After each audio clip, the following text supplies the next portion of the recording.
ওই মেশিন দিয়ে পশু জবে করা, মুরগি জবে করা, হালাল পশু পাখি জবে করা, এটি জায়েজ এবং না জায়েজ উভয়টা সুরত আছে। মেশিন দিয়ে জবে করলে একসাথে অনেক পশুকে জবে করা যায়। জবে করার সময় খেয়াল করতে হবে, সুইচ যখন দিবে, বাটন যখন দিবে, তখন বিসমিল্লাহি আল্লাহু আকবার বলতে হবে, এটা শর্ত। 2 নম্বর শর্ত হচ্ছে এই 4টা রগ কর্তন হতে হবে, কমপক্ষে 3টা রগ কর্তন হতেই হবে, 4টা করাটাই আফজল পশুর রগ। 3 নম্বর শর্ত হচ্ছে অন্য জায়গায় মেশিন যে একসাথে শিকলবদ্ধ একসাথে এতগুলো পশু যে জবে হচ্ছে, কণ্ঠনালী ছাড়া অন্য জায়গায় পেটে বা পায়ে অন্য জায়গায় আঘাত করা যাবে না। অনেক সময় মেশিন এই অন্যদিকে আঘাত করে, এটা হলে হবে না।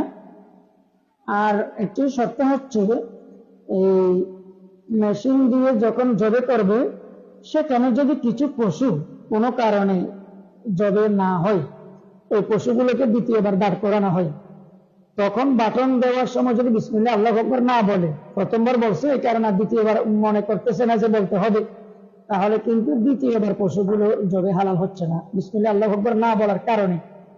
তাহলে মেশিন দিয়ে জবে করাটা জায়েজ আছে, তবে শর্ত শরাইতগুলা মেনে চলতে হবে।